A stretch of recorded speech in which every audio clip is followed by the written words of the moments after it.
Dr. Sarah Chen rubbed her tired eyes as she studied the holographic display floating above her desk in the lunar observatory. The massive windows behind her offered a breathtaking view of Earth hanging like a blue jewel in the darkness, but her attention remained fixed on the data streaming across her screen. The Nexarian fleet's position updates arrived every 15 minutes, each ping marking their steady advance toward the solar system. Dr. Chen, you should see this, called Marcus, her research assistant, from his workstation. They'd just completed another formation shift. Sarah walked over, her magnetic boots clicking against the metal floor. The holographic display showed thousands of crystalline ships, their positions marked in red, realigning themselves into a new pattern. Most of her colleagues saw only threat in those formations. The Nexarian Empire had conquered 17 star systems with their superior technology and psychic abilities. But Sarah saw something else. Patterns within patterns, a rigid adherence to form that spoke volumes about their civilization. "Run it again, Marcus," she said, leaning closer. "Quarter speed this time." The formation shift played out again, slower now. Each ship moved with perfect precision, like dancers in a ballet choreographed down to the millimeter. Sarah's eyes narrowed as she noticed how even their course corrections followed specific protocols. "What do you see?" Marcus asked, puzzled by her intense focus on what seemed like standard military maneuvers. Sarah allowed herself a small smile. "I see their weakness." She pulled up the historical data from the Empire's previous conquests. "Look at this. Every invasion, every battle, every victory, they follow the same patterns. Their formations aren't just similar, they're identical. They're following a military doctrine that hasn't changed in centuries." The observatory's communications system chimed, interrupting her explanation. "Dr. Chen, the Security Council is requesting your presence in the emergency session," the AI announced. "Tell them I'm on my way," Sarah replied, already gathering her tablets. She turned to Marcus. "Keep tracking those formation changes. Record everything, no matter how small the detail." The transport pod ride to the council chamber gave Sarah precious minutes to organize her thoughts. The Nexarian Empire had never failed in their conquest, but they'd never encountered humans before. While other species tried to match the Empire's technological superiority, Sarah suspected humanity's greatest advantage lay in what the Nexarians considered their greatest weakness, their unpredictability. The Security Council chamber was already full when she arrived, the air thick with tension. Military leaders, politicians, and scientists from every major nation filled the seats, their faces illuminated by the central holographic display showing the approaching Nexarian fleet. "Dr. Chen," Admiral Torres called out as she entered. "Your latest analysis, please." Sarah took her place at the podium, her voice steady as she began. "The Nexarian Empire believes they're invincible because they've never lost, but their perfection is their flaw. Their ships move in predetermined patterns. Their attacks follow ancient protocols. Their entire military strategy is built on a foundation of unchanging traditions." She gestured to the display, highlighting the fleet's movements. "They're not just coordinated, they're choreographed.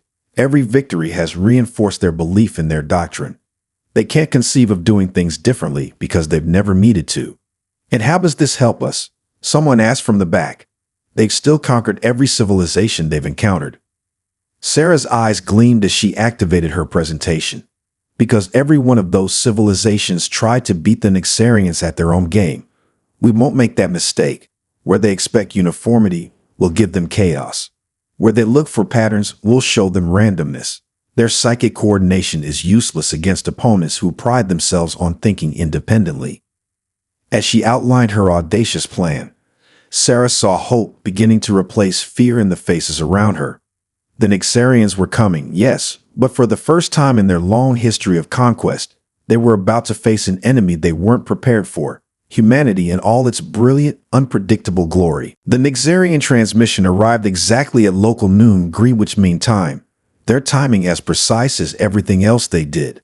Sarah watched from the UN Control Center as the crystalline message probe positioned itself in perfect geosynchronous orbit above New York City. "They certainly have a flair for the dramatic," General Rodriguez muttered beside her, watching the probe's prismatic surface scatter rainbow lights across the observation deck. The probe's surface rippled, and a voice like liquid silver filled every communication device on Earth simultaneously.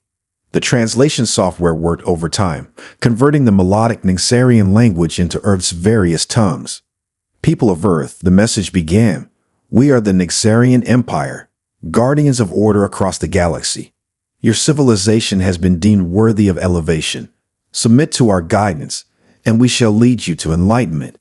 You have 6 planetary rotations to present your unified response. Sarah smiled slightly, drawing curious looks from the officials around her. And now, she whispered, we give them exactly what they don't expect. Within hours, Earth erupted into a carefully orchestrated chaos. The United Nations convened an emergency session, broadcasting their peaceful deliberations worldwide. Meanwhile, India and China announced joint military exercises in the Himalayas. SpaceX launched 3 commercial satellites, while Blue Origin continued their tourist flights to the edge of space. In the Nyxarian command ship, High Commander Zixtal observed the human response with growing confusion. This makes no sense, he communicated through the fleet's psychic network. Where is their designated response representative? His subordinate, Karain, focused her sensors on the multiple activities occurring simultaneously on Earth. Perhaps they don't understand the proper protocols, Commander. Impossible, Zixtal replied. We included clear instructions in 17 different formats. Their translation matrices are functioning correctly. They must be receiving our message. Sarah monitored the Nyxarian communications through the quantum interceptors they'd salvaged from previous alien encounters. Their confusion was evident in the increasing frequency of their psychic exchanges. Keep going, she instructed through her secure channel. Every nation, every organization, maintain your independent activities. The Japanese Space Agency launched a weather satellite. Russia conducted submarine exercises in the Arctic. Brazil hosted an international soccer tournament. Each action appeared disconnected from the others, creating a tapestry of normal human activity that defied the Nyxarians' expectations of a civilization facing imminent conquest. Send the probe again, Zixtal commanded, his psychic signature tinged with frustration. They must understand the importance of proper response protocols. The second transmission arrived exactly 12 hours after the first. This time, the UN Secretary-General stood to address it, following Sarah's carefully crafted script. Greetings, Nyxarian Empire. We have received your message and are considering all options. However, as you can see, Earth operates through multiple independent entities. We require additional time to achieve consensus. Karain's sensors detected subtle energy fluctuations from various points on Earth's surface. Commander, they appear to be preparing defensive installations, but in a most irregular manner. Some are being constructed in locations that hold no tactical value according to our doctrine.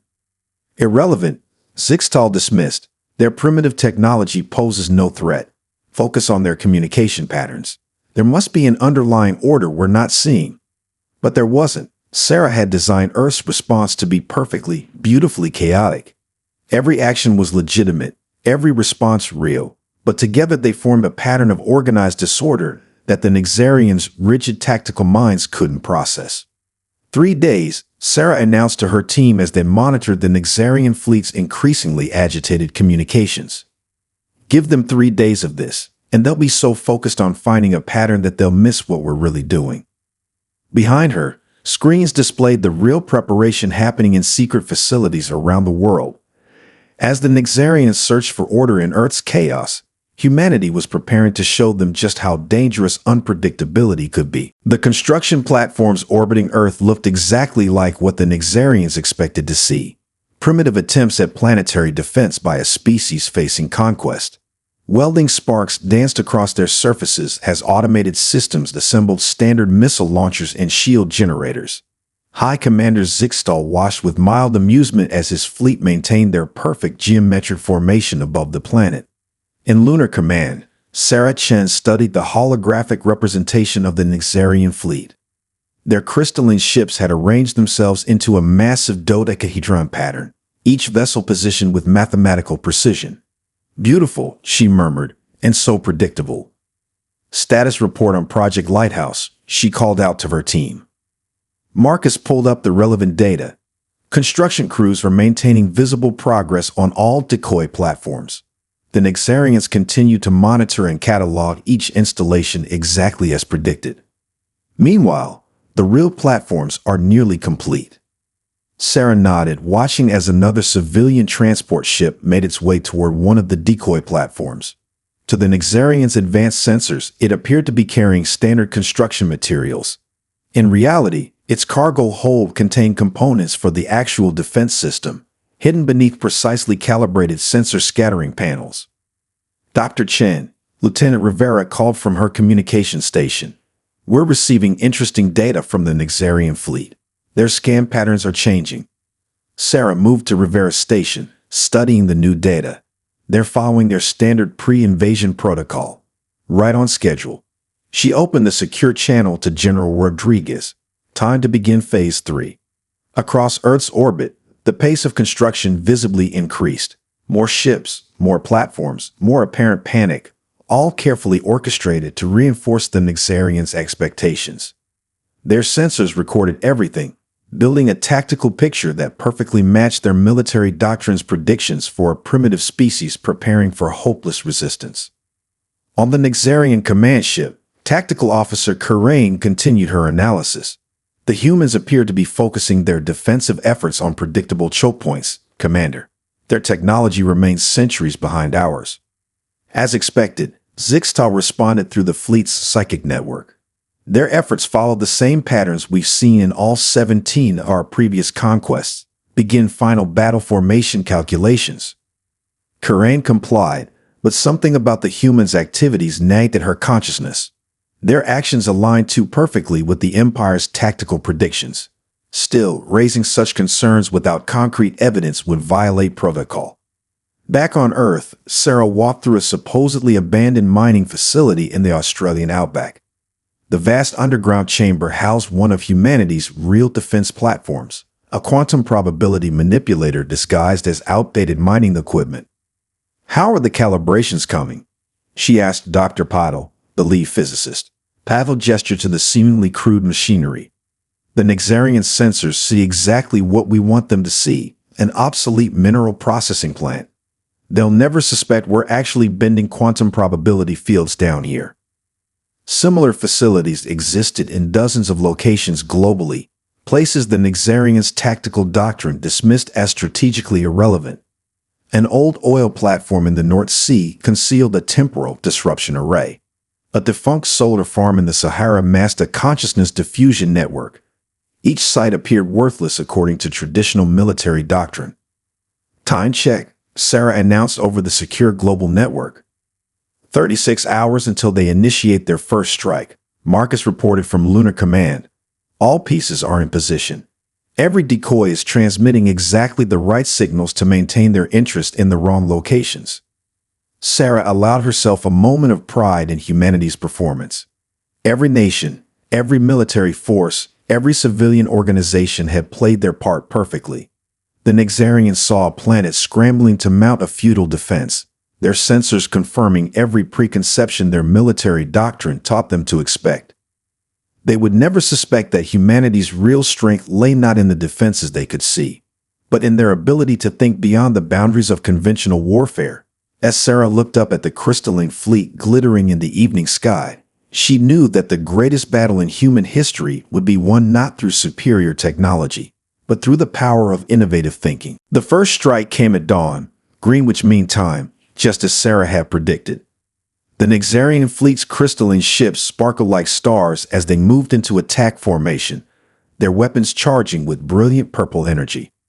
High Commander Zixtal observed from his command ship, satisfaction flowing through the fleet's psychic network as everything proceeded according to doctrine. Target locks confirmed on all major military installations. Karain reported, her consciousness linked with the fleet's targeting systems. Energy signatures match historical records of Earth's defensive capabilities. The command to fire rippled through the fleet. Thousands of energy beams lanced down from orbit, striking military bases, defense platforms, and strategic installations across the globe with surgical precision. The impacts created spectacular light shows visible from orbit. Zixtal watched the tactical displays with growing satisfaction until Kurain's concerned thoughts interrupted his victory assessment. "Commander, something isn't right." "Explain," he commanded, irritation coloring his psychic tone. "The defensive responses, they're too perfect. Each target is reacting exactly as our simulations predicted, down to the millisecond." Kurain focused her sensors on a destroyed airbase in North America. "It's as if they knew precisely where and when we would strike." In the Lunar Command Center, Sarah watched the Nexarian attack unfold on her holographic display. "Status report," she called out, her voice steady despite the apparent destruction below. Marcus grinned as he checked the incoming data. All holographic projectors functioning at optimal levels. "The Nexarians are hitting exactly where we wanted them to. Real facilities remain untouched." Lieutenant Rivera spoke up from her station. "Dr. Chen, we're detecting increased communication activity in their fleet. The tactical officer, Kurain, seems to be raising concerns about our response patterns." Sarah nodded approvingly, sheet sharp. "I was wondering if anyone would notice." She opened a secure channel to General Rodriguez. "Time for Phase 2. Let's show them what they're really dealing with." Across Earth, what appeared to be smoking ruins of military bases suddenly shifted. Holographic projectors, running on quantum-encrypted frequencies the Nexarians couldn't detect, had created perfect simulations of Earth's expected defenses. The real military installations, hidden in locations the enemy's doctrine classified as tactically irrelevant, powered up their systems. On the Nexarian command ship, alarms began blaring. Multiple energy signatures detected. Kurain reported, her psychic voice tinged with disbelief. "They're coming from impossible locations. Agricultural zones, civilian residential areas, tourist destinations. Impossible," Zixtal declared. "No military strategist would place vital installations in such tactically unsound positions." Sarah's voice came over all Earth frequencies, deliberately breaking crystal clear through the Nexarians' communication channels. "That's precisely why we did it, Commander. You see, the best place to hide something is where no one would think to look." Earth's true defense platforms revealed themselves. A children's museum in Carroll unleashed a barrage of quantum disruption pulses. A small dairy farm in Wisconsin projected a temporal distortion field. A beachside resort in Bali activated its consciousness diffusion array. The Nexarian fleet's perfect formation wavered for the first time as ships encountered weapons and defenses their doctrine had never prepared them for. Their psychic network hummed with confusion and disarray. "Tactical analysis," Zixtal demanded. "Impossible to complete," Kurain responded, her consciousness struggling to process the reality before her. "Their deployment violates every strategic principle in our database. There are no historical precedents for these tactics." In Lunar Command, Sarah watched as the Nexarian fleet struggled to adapt. "Send in the first wave," she ordered. "Let's show them what else they didn't expect." Small, agile Earth ships emerged from hiding places throughout the solar system, their positions impossible to predict because they followed no conventional tactical doctrine. As they approached the confused Nexarian fleet, Sarah allowed herself a small smile. The real battle was about to begin, and for the first time in their history, the Nexarians would face an enemy they couldn't predict. High Commander Zixtal's crystalline flagship glowed with angry purple energy as he initiated the Empire's standard response to unexpected resistance. "Begin planetary encirclement pattern," he commanded through the fleet's psychic network. No vessel has ever broken through this formation. The massive Nexarian fleet moved with practiced precision, their ships arranging themselves into a complex geometric web around Earth. Within minutes, they had created an impenetrable barrier of overlapping energy fields and weapon ranges. In Lunar Command, Sarah Chen watched the enemy fleet's movements with fierce concentration. "Right on schedule," she murmured, then opened the channel to all Earth defense stations. "Execute Operation Dandelion." Across the planet's surface, hidden launch facilities activated. Thousands of small objects burst from the atmosphere, their trajectories seemingly random and erratic. To the Nexarians' advanced sensors, they appeared to be civilian escape pods, primitive vessels carrying terrified humans trying to flee the coming invasion. "Commander," Kurain reported, her consciousness tracking the launches. The humans are attempting mass evacuation. Civilian vessels, minimal shielding, no weapons detected. Standard doctrine classifies them as non-threats. Zixtal didn't even bother to acknowledge the report. The Empire's military doctrine was clear. Civilian evacuation attempts during planetary encirclement were to be ignored as tactically insignificant. His attention remained focused on maintaining the fleet's perfect formation. Marcus tracked the launches from his station in Lunar Command. All pods maintaining projected trajectories, he reported. Nixarian fleet showing no response, just as you predicted, Dr. Chen. Sarah nodded, watching the small pods drift through the gaps in the Nixarian formation. Each one looked like a simple escape vehicle, barely large enough for a few passengers. Their power signatures were deliberately weak, their construction apparently crude. Everything about them was designed to be dismissed by the Empire's tactical doctrine. Lieutenant Rivera monitored the Nixarian communications. They're completely ignoring the pods, Doctor. Their psychic network is entirely focused on maintaining their encirclement pattern. Of course they are, Sarah replied with a hint of satisfaction. Their doctrine tells them these pods are harmless, so that's what they believe. They can't conceive of a primitive species turning their own assumptions against them. Inside each pod, hidden beneath layers of sensor scattering materials, powerful electromagnetic pulse generators counted down. The devices had been carefully calibrated to a frequency that would interact specifically with the crystalline structure of Nixarian technology. On the command ship, Kurain felt a growing sense of unease as more pods drifted through their formation. Something about their movement pattern tickled at the edges of her consciousness. She began a deeper scan of the nearest pod, breaking from standard procedure. Commander, she started to say, I'm detecting unusual energy readings from. The first pod detonated. A pulse of electromagnetic energy rippled through space, its frequency matching the resonant pattern of Nixarian crystals. The nearby ships' psychic networks flickered as their communication systems experienced unexpected interference. Before anyone could react, a second pod detonated, then a third. Within seconds, hundreds of electromagnetic pulses were dancing between the Nixarian ships, creating a web of energy that played havoc with their perfectly coordinated systems. Status report, Zixtal demanded, but the fleet's psychic network was already beginning to break down. For the first time in his long military career, he felt the unsettling sensation of isolation as his connection to the fleet became intermittent. In Lunar Command, Sarah watched as the Nixarian formation began to waver. Now they understand, she said quietly. Their greatest strength, their perfect coordination, is about to become their greatest weakness. She opened the channel to Earth's waiting forces. All units, prepare for Phase 6.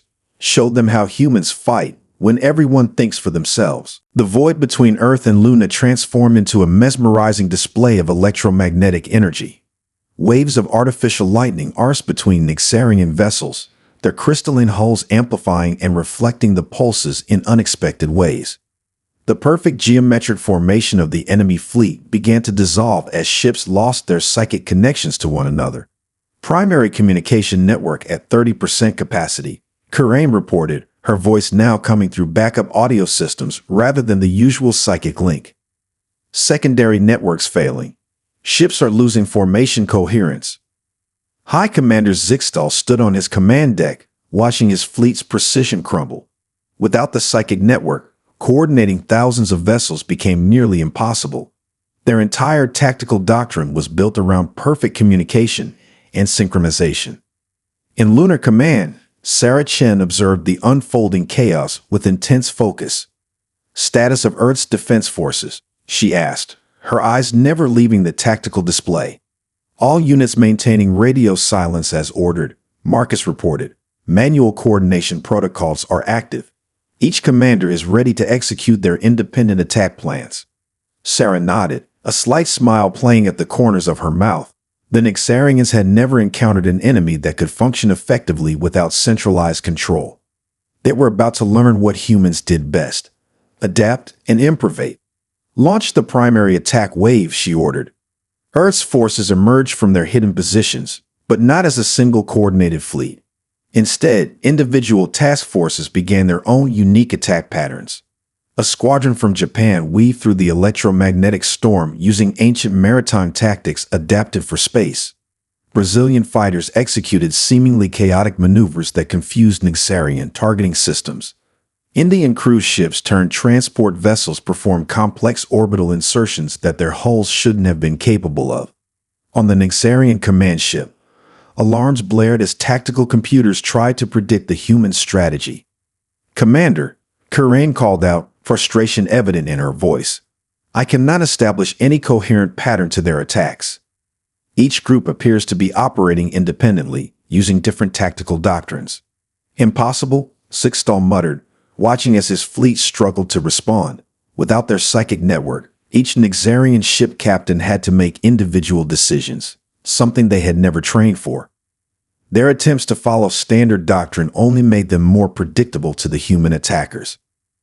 A Canadian destroyer slipped through a gap in the Nixarian line, its weapons striking 3 crystal ships before they could coordinate a response.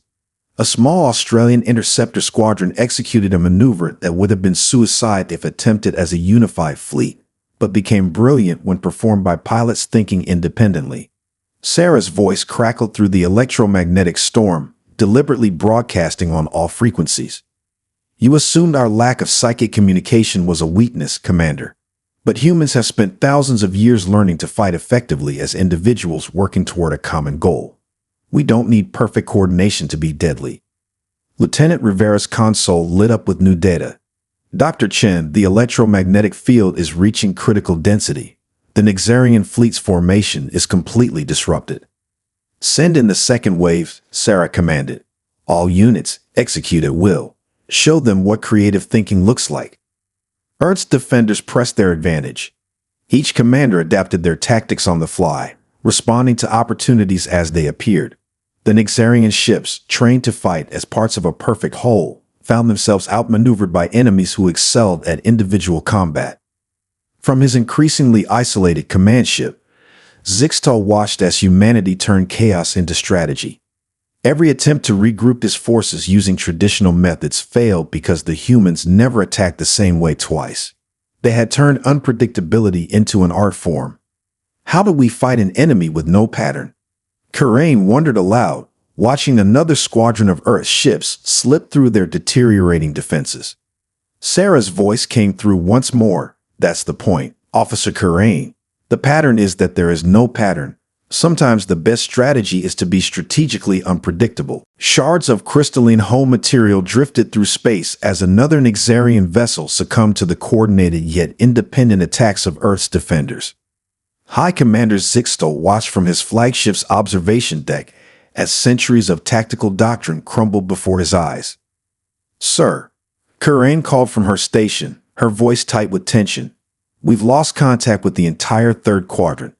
The electromagnetic interference is making it impossible to re-establish the psychic network. Each ship is having to think for itself." The last words seemed to physically pain her, and Zixtal understood why. The Empire's strength had always been its unity, its perfect coordination. Now that very strength had become a critical weakness. In Lunar Command, Sarah Chen studied the tactical displays with fierce concentration. The space around Earth had transformed into a complex dance of light and shadow. Human vessels darted between the larger Nixarian ships, their movements impossible to predict because each commander made independent decisions based on the changing situation. "Status report," she called out, watching as a squadron of Korean interceptors executed a previously untested maneuver that scattered a group of enemy vessels. Marcus checked his readings. Nixarian fleet cohesion at 12% and falling. Their attempts to regroup are actually making them more vulnerable. They keep trying to follow standard procedures even when those procedures don't fit the situation. Lieutenant Rivera added from her station, "Their command structure is breaking down. Some junior officers are beginning to question orders, but their training makes it almost impossible for them to act independently." On the Nixarian flagship, a young tactical officer named Vexler broke protocol by speaking without being addressed. "Commander, I suggest we abandon traditional formations. If we cannot coordinate perfectly, perhaps we should attempt to fight as the humans do." The suggestion sent ripples of shock through the bridge. Abandon their doctrine. The very idea violated thousands of years of military tradition. Yet as Zixta watched another precise formation shatter under the humans' unpredictable attacks, he began to wonder. Sarah's voice projected clearly through the chaos, deliberately breaking into the Nexarians' emergency communication channels. Your empire has conquered 17 star systems, Commander, but you've never faced humans before. We spent our entire history fighting each other, developing countless different combat strategies. Every nation, every culture contributed their own unique approach to warfare. As if to demonstrate her point, a French carrier group executed a complex flanking maneuver while Brazilian fighters provided seemingly chaotic but perfectly timed support. A joint Chinese-Indian task force approached from an impossible angle, using the electromagnetic interference to mask their presence until the last possible moment. Kurain's tactical display flickered as she tried to track multiple independent attack vectors. Commander, they're not just fighting without coordination. They're using our attempts at coordination against us. Every time we try to regroup according to doctrine, they predict exactly where we'll go and strike accordingly. Zixtal faced a decision that would shake the Empire to its foundations. Continue following the doctrine that had brought them victory 17 times before, or admit that they had encountered a species that required an entirely new approach. Before he could decide, Sarah's voice came through again. Look around you, Commander. Look at how your ships struggle without their psychic link while ours thrive on independent action. Your greatest strength was believing you had no weaknesses. Our greatest strength is knowing our weaknesses and turning them into advantages. The truth of her words struck home as Zixta watched another formation collapse. The humans hadn't just prepared for this battle. They had fundamentally understood something about combat that the Empire had forgotten over millennia of easy victories. True strength didn't come from perfect coordination, but from the ability to function effectively even in chaos. As if reading his thoughts, Sarah delivered the final blow to his certainty. This is why you'll lose, Commander. Not because we're stronger or more advanced, but because we never forgot how to think for ourselves. The final hour of the battle unfolded like a revolution in space combat doctrine. The electromagnetic storm continued to ripple through space, its purple-blue tendrils wrapping around the remaining Nexarian vessels. High Commander Zixtal stood on his bridge, watching as humanity rewrote everything he thought he knew about warfare. Commander, Kurain reported, her voice steady despite the chaos around them, we've lost 60% of our fleet. The remaining ships are operating at minimal efficiency without the psychic network. Our doctrine, it simply doesn't account for this situation. A brilliant flash lit up the void as another crystal ship succumbed to a precisely coordinated attack from 3 different Earth squadrons, each operating independently yet somehow achieving perfect synchronization through skill rather than psychic links. In Lunar Command, Sarah Chen watched the tactical display with focused intensity. Status of Earth's forces, she asked, noting how the remaining Nexarian ships had begun to move erratically, caught between their ingrained training and the desperate need to adapt. All units reporting success, Marcus answered. The Nexarian fleet is fragmenting. Some ships are trying to maintain traditional formations, while others are attempting to improvise. The confusion is making them even more vulnerable.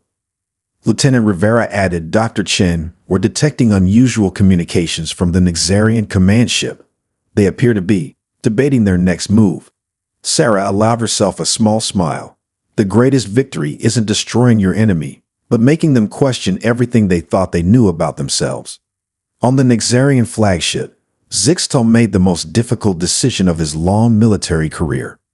All ships, he broadcast on open frequencies, abandoning the remnants of their psychic network, disregard standard doctrine. Each captain is hereby authorized to engage according to their own judgment. The order sent shockwaves through the fleet. Some ships froze, their crews unable to process such a fundamental departure from tradition. Others, led by younger officers like Kurain, began to experiment with independent tactical decisions for the first time in their lives. But it was too late. Earth's forces had spent months preparing for this battle, while the Nexarians were trying to learn individual combat in the middle of a firefight. The result was inevitable. High Commander Zixtal, Sarah's voice came through clear and strong. Your fleet is defeated. Your ships are scattered. Your doctrine has failed. Will you continue this battle until we're forced to destroy every last vessel? Or will you demonstrate true wisdom and adapt to this new reality? Zixtal looked around his bridge, seeing the truth in the faces of his crew. They had entered this battle certain of victory, confident in their superiority. Now they stood in awe of a species that had turned apparent primitiveness into an overwhelming advantage. Dr. Chen, he responded, his voice carrying the weight of 17 conquered systems and one profound defeat. The Nexarian Empire acknowledges your victory. We request terms. In Lunar Command, a cheer went up from the staff, but Sarah maintained her composure. Our terms are simple, Commander. Return to your empire. Tell them what you've learned here. Tell them about a species that turned unpredictability into strength, that found power in independence rather than absolute unity. Tell them that true advancement comes not from perfecting one way of thinking, but from embracing many. As the surrender was formalized, Karain approached her commander. Sir, how did they defeat us? We had superior technology, superior coordination, but not superior thinking. Zixtal replied, watching Earth's ships move with graceful independence through space. They showed us that true strength lies not in perfect unity, but in the ability to function effectively even in chaos. This defeat will change our empire forever. Sarah Chen stood in Lunar Command, watching as the remaining Nexarian ships prepared to depart. Humanity had faced its greatest challenge and emerged victorious not through overwhelming force or advanced technology, but through the very traits that made them human: creativity, adaptability, and the strength to think independently while working toward a common goal. Well done, everyone, she said softly. We didn't just win a battle today. We proved that the future belongs not to those who can enforce perfect order, but to those who can thrive in beautiful chaos.